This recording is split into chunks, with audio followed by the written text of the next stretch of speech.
चलिए अब हर्षदा के पास चला जाए और आज के खबरों वाले स्टॉक्स टटोल लिए जाएं। सारी ब्रोकरेजेस आज रडार पे। हर्षदा, क्या हुआ? क्या नहीं हुआ? कुछ नहीं हुआ, जिसका डर था वो नहीं हुआ आशीष। लेकिन जैसे आप लोग सुबह में भी चर्चा कर रहे हैं कि देखिए डीले हुआ है लेकिन इवेंचुअली थोड़ी सी सख्ती आती हुई दिखाई देगी। तो क्योंकि आरबीआई ने कुछ ठोस या फिर सेबी ने, आई बेग योर पार्डन, कुछ ऐसे कड़ा कदम एफएनओ ट्रेड पर नहीं उठाया है, तो एक रिलीफ ऑफ सॉर्ट्स आती हुई दिखाई देगी। तो सभी ब्रोकरेज कंपनियां आप रेडार पर रखेंगे, चाहे वो एंजल वन हो या फिर आपकी आईसीआईसीआई सिक्योरिटीज, 5 पैसा, वो पूरी list in fact in broking companies की रेडार पर रहेगी। साथ ही साथ अब बॉम्बे स्टॉक एक्सचेंज के शेयर को भी रेडार पर रखेंगे, क्योंकि आशीष यहाँ पर देखिए वो वन एक्सचेंज वन एक्सपायरी की जो बात हो रही थी, अब इसमें बॉम्बे स्टॉक एक्सचेंज को फायदा मिलना था, क्योंकि सबसे ज्यादा वॉल्यूम ड्राइव करता है आपका निफ्टी और निफ्टी बैंक की एक्सपायरी। उनमें से एक अगर एनएसई को ड्रॉप करनी होती तो शायद वो वॉल्यूम बीएसई के सेंसेक्स या फिर बैंकेक्स में आता हुआ दिखाई देता। उस लिहाज से स्टॉक में काफी ज्यादा प्री पोजिशनिंग थी और एक आउट परफॉर्मर रहा है पिछले कुछ महीनों से। अब वो नहीं हो रहा है तो थोड़ा सा कूल ऑफ देखने को मिल सकता है, लेकिन क्लियरली यही वो सारे स्टॉक्स है, ब्रोकरेजेस और एक्सचेंजेस, जो फोकस में रहेंगे। रखिए इन सबको रडार पे। आज से बढ़े हुए ट्रांजैक्शन चार्ज भी इंप्लीमेंट हो जाएंगे जो बीएसई, एनएसई और एमसीएक्स ने घोषणा करी थी, ध्यान रखिएगा। गौरांग सर, ये आप लोग की टीम भी रात में इंतजार कर रही थी कि सेबी का फैसला क्या आएगा क्या आएगा। वैसे जियोजी एकदम तैयारी में, फंड रेज भी कर रखा है, सब पता है मुझे गौरांग सर। लेकिन ये बीएसई के लिए कैसा? अब है तो सबके लिए है तो पॉजिटिव ले दे के। अब ये बात अलग है कि बीएसई वर्सेस एनएसई, थोड़ा धंधा इनके पास आ जाता या लेवल प्लेइंग फील्ड होती, कॉम्पीट कर पाते, वो नहीं हो पाएगा। बीएसई पे आप लोग का हाउस कॉल क्या है? कई लोग पूछते हैं मुनाफा बांधने का समय आ गया कि अभी और चलेगा? देखिए, पहली बात तो जो सेबी की कल बैठक हुई और जिस प्रकार से वो सफेद कागज यानी कि व्हाइट पेपर डिस्कशन के लिए जारी किया था, तो बाजार में जो हमने बातें सुनी थी, बाजार में बातें सुनी थी, ये सेबी के तरफ से कोई स्पष्टीकरण है कि 7 कुछ ऐसे बदलाव लाने वाले थे जिससे जो कारोबारी हैं, जिनको इतना तजुर्बा नहीं है एफएनओ पुट कॉल में, जो कामकाज करते हैं बिना सोचे समझे, और जिस प्रकार से नुकसान हुआ है और जो आंकड़ा हमारे समक्ष आया था पूरे भारतवर्ष में, किस प्रकार से कितने राज्यों में से कितना योगदान दिया इस नुकसान में, तो थोड़ा बहुत कारण तो था। और कल जिस प्रकार से मार्केट भी था तो शायद लग रहा था कि पहले से ही मार्केट को कुछ पता चल गया है कि क्या क्या नियम आने वाले, पाबंदी लगने वाली, लेकिन ऐसा कुछ हुआ नहीं, अच्छी बात है। अब आते हैं आपने जो प्रश्न पूछा उसके ऊपर, बीएसई। तो पहले तो मैं ये कहना चाहूंगा कि एनएसई की आईपीओ को लेकर के भी कुछ बातें बाजार में थी कि बहुत जल्द वो लोग सेबी के को अप्रोच करेंगे और आईपीओ के पेपर्स वगैरह, डॉक्यूमेंटेशन दाखिल करेंगे, अनुमति लेंगे वगैरह। उसके कारण भी एक टेलविंड पॉजिटिव था, जिसको लेकर के बीएसई और एमसीएक्स में हमने ऊपर के तरफ के दायरे देखे। अब आते हैं इस क्षेत्र के ऊपर। तो आशीष भाई, अगर आपकी विचारधारा, सोच समझ ये कहती है कि आने वाले 3-5 साल या उससे ज्यादा भारत की अर्थव्यवस्था आगे बढ़ेगी और उसके साथ साथ भारत के शेयर बाजार आगे बढ़ेंगे, तो स्वाभाविक है शेयर बाजार से जुड़ी हुई जो कंपनियां हैं, मिसाल के तौर पर प्लेटफॉर्म प्रोवाइडर जैसे कि बीएसई, एमसीएक्स, सर्विसेज प्रोवाइडर जैसे कि सीडीएसएल और इंटरमीडिएटरीज, ये सभी जो जुड़े हुए हैं शेयर बाजार से, इनके भी नतीजे अच्छे आएंगे, क्योंकि बढ़ते हुए टर्नओवर होंगे, ब्रोकरेज इनकम होगी, सर्विसेज इनकम होगी। तो कंपनी सक्षम और मजबूत है, इसमें कोई दो राय नहीं। सक्षम और मजबूत है, कोई दिक्कत नहीं है। हाँ, एनएससी का आईपीओ आएगा नहीं आएगा पता नहीं, बार बार अटकलों का बाजार गर्म होता रहता है, देखेंगे वो। लेकिन ये है व्यू एक्सचेंजेस। देखते हैं आज कैसे रिएक्ट करते हैं सारे ब्रोकरेजेस, वो एंजल वन, वो 5 पैसा, वो आईसीआईसीआई सिक्योरिटीज वगैरह, और इवन बीएसई लिमिटेड। दूसरा इंपॉर्टेंट, कल शाम को एक और रेगुलेटर की तरफ से अपडेट। ये तो आया सेबी, मार्केट रेगुलेटर। दूसरा आरबीआई की तरफ से भी एक डांट फटकार लगी, ऐसा साउंड कर रहा था।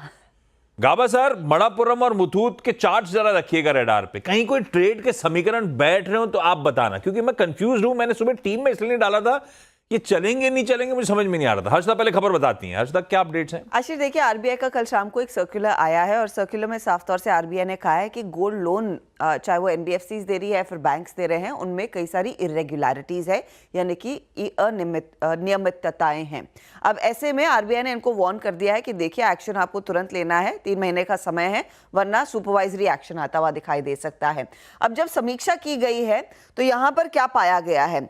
आरबीआई कहता है अपने सर्कुलर में कि कस्टमर इन्वॉल्वमेंट नहीं है। कई सारी एंटिटीज गोल्ड को वैल्यू कर रही थी जब यहाँ पर कस्टमर मौजूद ही नहीं था, वो एक प्रॉब्लम है। दूसरा, आरबीआई कहता है कि साथ ही साथ जो एंड यूज है गोल्ड लोन का, यानी कि किस पर्पस से गोल्ड लोन लिया जा रहा है, खासतौर से जब वो नॉन एग्रीकल्चरल लोन्स थे, उसमें कोई डिटेल ये कंपनियां नहीं ले रही हैं।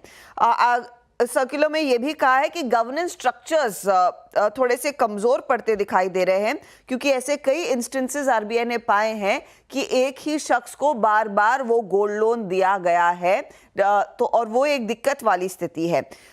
कई सारे कंपनियां या फिर एनबीएफसीज कैश में दरअसल गोल्ड लोन दे रही हैं, वो ऑफ कोर्स वो आईटी नियम के खिलाफ है।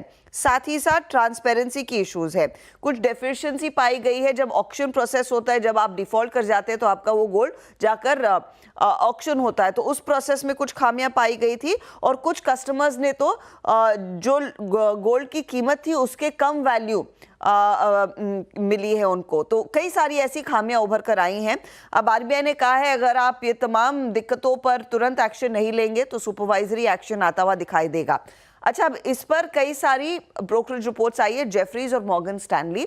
जेफरीज कहता है देखिए ये एक बड़ा एक्शन आरबीआई की तरफ से आता हुआ दिखाई दे सकता है, 3 महीने का टाइम है, लेकिन इसमें सबसे सेफ प्ले जो लार्ज गोल्ड लोन कंपनियां हैं, मुथूट और मनप्पुरम के लिए ये बेहतर रहेगा, क्योंकि उनके नियमों में ऐसा कोई पाया नहीं गया है। आईआईएफएल के साथ कुछ एक प्रॉब्लम थी, वो कंपनी ने एड्रेस कर दी है, हाल ही में उनको गोल्ड लोन देने की फिर अनुमति मिली है, तो ये सेफर साइड पर है। मॉर्गन स्टैनली की जो रिपोर्ट है वो बेसिकली कह रहा है कि देखिए यहाँ पर सेफ्टी है मुथूट और मनप्पुरम में, लेकिन मनप्पुरम ज्यादा अट्रैक्टिव है, इसके वैल्यूएशंस क्योंकि सस्ते हैं, ये ब्रोकरेजेस ने कहा है। ठीक है, मणप्पुरम मुथूट के सिस्टम ज़्यादा इन प्लेस हैं तो उन पे शायद ना गाज गिरे, लेकिन अगर आरबीआई नियम सख्त करता है तो सब पे आएगी गाज। तो ऐसे में मणप्पुरम मुथूट प्लेस कैसे है काबा सर? किसी में कोई ट्रेड दिख रहा था आपको क्या अभी? मुथूट का जो चार्ट देखता हूं तो उसमें कुछ खास ट्रेडिंग अपॉर्चुनिटी लग नहीं रही है। ये एक जिगजैग मूव चल रहा है ऑन द वे अप, लेकिन बाय और सेल यहां पर नहीं लगता है, यहां पर स्ट्रेंथ नजर नहीं आती। रही बात मनप्पुरम फाइनेंस, इसमें थोड़ी वीकनेस है, तो पॉसिबल है कि दोनों में थोड़ा एक डिप मिलने को मिल सकता है। अपमूव में थोड़ा डाउट रहेगा, तो दोनों को अवॉइड करें, बेटर बेस्ट अवॉइड करें, ये अवॉइड करें, देखते हैं, लेट मार्केट फोर्सेस डिसाइड, उसके बाद रिविजिट कर लेंगे अगर एक्शन स्क्रीन्स पे पिकअप होता है। रेगुलेटर से मूव करते हैं सरकार की तरफ। अपन ने सेबी और आरबीआई की बात कर ली, लेकिन गवर्नमेंट के कुछ अपडेट्स आए गैस प्राइसेस रिलेटेड। मेरे ख्याल से वो नए क्वार्टर, नए महीने में ट्रांजिशन कर रहे हैं, तो भाव के अपडेट्स आए। बैती साहब, रिलायंस इंडस्ट्रीज का चार्ट रेडी रखना आता हूं आपके पास। हर्षदा, क्या अपडेट्स? ये बेसिकली हर 6 महीनों में प्रोसेस होती है आशीष, अप्रैल से सितंबर और फिर अक्टूबर टू मार्च ये साइकिल होती है। तो अक्टूबर मार्च के लिए दरअसल जो गैस प्राइसेस आई हैं उसमें डिफिकल्ट फील्ड्स के लिए गैस प्राइसेस बढ़ गई हैं। ये $9.87 प्रति MMBTU जो अब अप्रैल टू सितंबर वाली 6 माही में थी, वो बढ़ाकर अब $10.16 प्रति MMBTU आ गई हैं। तो इसका इम्पैक्ट आप रिलायंस जैसी कंपनी पर रखेंगे, क्योंकि डिफिकल्ट गैस फील्ड्स के लिए प्राइस बढ़ाया गया है और KG-D6 दरअसल एक डिफिकल्ट गैस फील्ड है। ONGC पर भी इसका कुछ इम्पैक्ट आ सकता है। दूसरी तरफ गैस कीमतें जो CNG primarily house hold kitchens और आपके ऑटोमोबाइल्स के लिए इस्तेमाल की जाती है, CNG PNG में कीमतों में कोई बदलाव नहीं किया गया है, और वो एक पॉजिटिव है कस्टमर्स के लिए। और उस पर्सपेक्टिव में IGL, MGL, गुजरात गैस जैसी कंपनियों को आपने रेडार पर रखना है। ओके, बैती साहब, रिलायंस ने कल मूड बिगाड़ दिया था, थोड़ा सा दबाव प्राइवेट बैंकिंग मेजर्स के साथ रिलायंस पे तगड़ा था। जी, कितने एक्सेसेस वाइप आउट हुए हैं, जहां खड़े हैं, सपोर्ट लेगा नहीं लेगा, आपकी चार्ट और डेटा की रीडिंग कहती क्या है इस काउंटर को लेकर? यशी जी, चार्ट स्ट्रक्चर काफी अच्छा बना हुआ था, बट कल के एक दिन की गिरावट में वो पूरा चार्ट स्ट्रक्चर खराब हुआ। कल जिस हिसाब से 3.25% गिरा है, थोड़ा सा अलार्मिंग है। हमें लग रहा है कि कल 100 रुपीज का ऑलरेडी फॉल हमने देख लिया है, तो इन लेवल्स पे शॉर्टिंग करने की सलाह नहीं है। अगर कोई डिप आता है 2920 2920 के पास, अगर ये मिलता है आज, तो एक अच्छा बाइंग अपॉर्चुनिटी बनेगा इसमें। जो स्टॉप लॉस मेंटेन करना है 2900 का, लेकिन मतलब 2920 के जोन में ही इसे खरीदने की सलाह रहेगी। ठीक है, रिलायंस की क्योंकि चर्च खबरों में था तो बात करना बनता था, और कल पेन भी दे गया था तो बात करना बनता था, लेकिन कोई ट्रेड इन्वेस्टमेंट का मन हो रहा हो तो ध्यान रखिएगा इस चैनल का स्वामित्व और प्रबंधन रिलायंस इंडस्ट्रीज के पास है। एक इंडिपेंडेंट एडवाइजर से प्लीज कंसल्ट जरूर करिएगा। हर्षदा, M&M, क्योंकि कुछ अपफ्रंट तो जैसे नंबर्स आए थे, हेडलाइन नंबर्स तो मेंशन कर दिए थे, लेकिन डिटेल्स कैसी हैं? सितंबर ऑटो सेल्स का आगाज हुआ कैसे, कैसा लग रहा है M&M? आशीष, एक तो मैं सरप्राइज्ड हूँ कि आज सुबह सवेरे कैसे आ गया। आई थिंक वो साइकिल कंपनी चेंज करी है, नॉर्मली दोपहर में आता है और 2 दिन में स्प्लिट होता है। तो कंपनी ने जो नंबर्स पेश किए हैं वो उम्मीद से काफी बेहतर हैं। 87,839 यूनिट्स बेची है, 16% का इजाफा। मार्केट एक्सपेक्ट क्या कर रहा था? 81,500 यूनिट्स, तो यानी कि उम्मीद से काफी बेहतर वो नंबर देखने को मिला है। यहाँ पर हालांकि ट्रैक्टर बिक्री में इतना पिकअप नहीं है। SUV बिक्री इनके लिए लगातार एक बड़ा मोमेंटम प्लेयर रहता है, पर 24% का इजाफा वहां पर देखने को मिला है। 51,000 यूनिट्स इन्होंने बेची हैं। ट्रैक्टर बिक्री सिर्फ 2% बढ़ी है, 44,256 यूनिट्स, 45,400 का अनुमान था। अब ट्रैक्टर के केस में एक्सपोर्ट्स में गिरावट देखी जा रही है, और ओवरऑल अगर आप ऑटो एक्सपोर्ट देखेंगे तो वहां पर 25% का इजाफा है। तो M&M इनफैक्ट बहुत ही बढ़िया परफॉर्मेंस इन्होंने दिखाया है। सितंबर के महीने में एक अच्छा ऑफटेक इनकी SUVs में क्लियरली देखने को मिला है। अच्छा परफॉर्मेंस। मानस, चार्ट्स लेकिन कैसे प्लेस्ड M&M के? देखिए, दोनों तरीकों से देख लेते हैं। सबसे पहले तो जो लॉन्ग टर्म ट्रेंड है वो बहुत पॉजिटिव है। फ्लैग पैटर्न का ब्रेकआउट कुछ हफ्तों पहले देखने को मिला है। अब जब तक ये 2900 के ऊपर, 2900 रुपए के ऊपर ट्रेड करता रहेगा, हर करेक्शन पे खरीदारी करनी है। 2900 रुपए का स्टॉप लॉस लगाना है और 3500 रुपए 3500 के टारगेट सेट करने हैं, जो आप शायद आने वाले 2 से 3 मंथ में देख सकते हैं M&M में। केवल आज की बात करें तो थोड़ा इंतजार करिए। अगर 3120 के ऊपर स्टॉक सस्टेन करे आज, तो खरीदारी करने के मौके होंगे। आपको जो स्टॉप लॉस लगाना है वो 3090 का लगाना है और टारगेट 3200 रुपए सेट करने हैं। लेकिन थोड़ा वेट करिएगा 15 मिनट तक। अगर 3120 के ऊपर सस्टेन करे तो बिल्कुल खरीदारी करनी चाहिए। रखिए भाई M&M को रडार पे। पहला ऑटो से सरप्राइजिंग है, बाकी दोपहर में आता था और एक बार में आता भी नहीं था।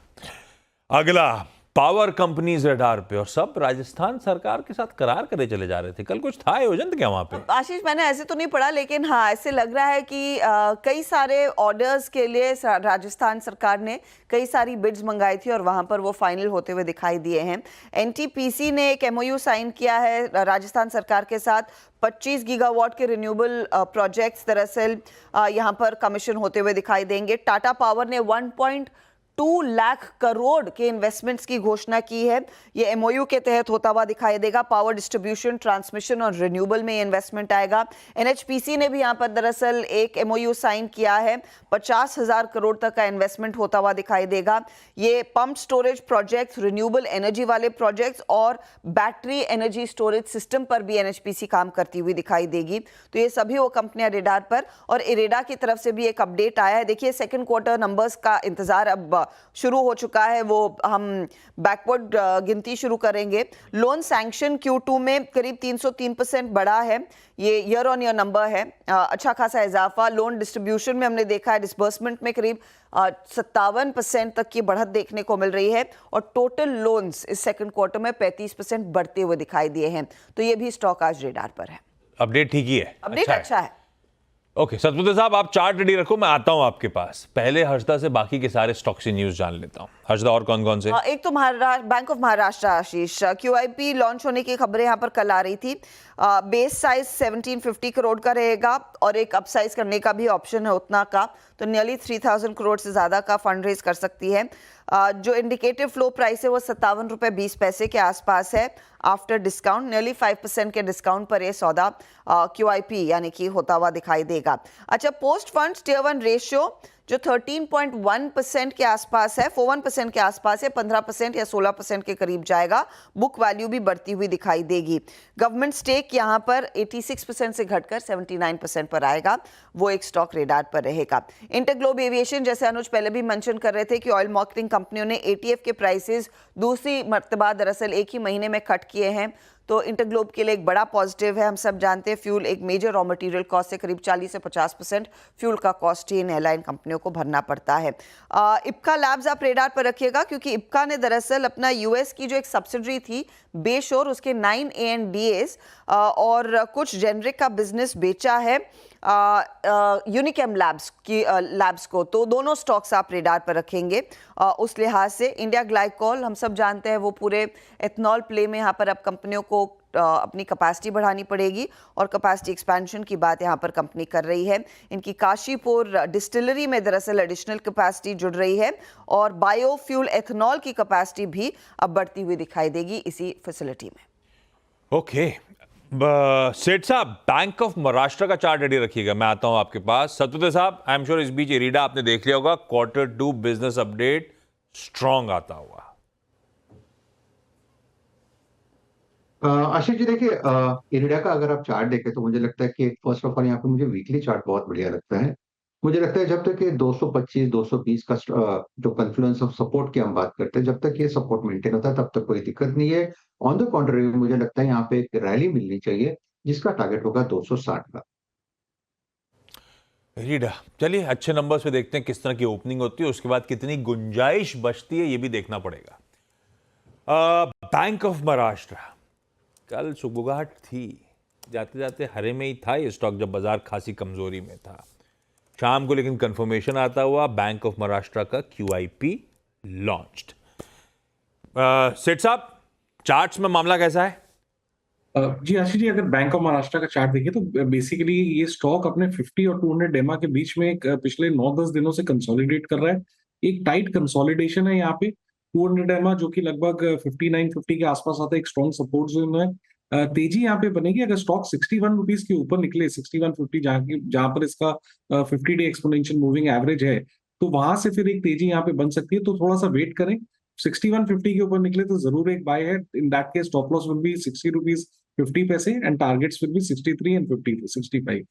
ओके, देखिए Ashish, exact same story play out हो रही है। PNB याद होगा आपको, मैंने मेंशन किया था। वो तो गिर गया था, लपक के गिर गया था जबरदस्ती। बात ये हुई थी कि QIP 61 पे लेगा, रिटेल नहीं लेंगे को नहीं लेना, वो उसकी बात थी, स्पाइसजेट की थी। लेकिन PNB का जो प्राइस था वो 101 के करीब था, वो उस पर आया था 101 पर। PNB की बात हो रही है इस समय। एक बार जरा PNB का प्राइस दिखा दीजिए। वो आया था फिर 102 103 पर वो स्लिप होकर क्यों लेना भाई 110 पर। मैं सेम चीज़ कहूँगा बैंक ऑफ महाराष्ट्र के लिए। भाई QIP का प्राइस 56 या 57 रुपये है ना, जो भी इंडिकेटिव प्राइस है 56 या 57 रुपये। 56 या 57 रुपये स्क्रीन पर देखे तब सोचिएगा। PSU बैंक क्यों QIP रेस कर रहा है? अगेन वही मामला आ गया, डिपॉजिट नहीं मिल रहे हैं। डिपॉजिट नहीं मिल रहे हैं तो ये आपको इक्विटी रेस करनी पड़ रही है। अच्छा, QIP लॉन्च हो चुका है, संभव नहीं है, ये हो चुका है। तो बेसिकली ये इसलिए मैं फिर कहूँगा कि QIP के आसपास मिले तो सोचिए कि लेना है या नहीं, यहाँ पर नहीं। बिल्कुल ठीक, वेट एंड वॉच है भाई बैंक ऑफ महाराष्ट्र। रुक जाइए, हमने PNB का एग्जाम्पल हाल में देखा हुआ है।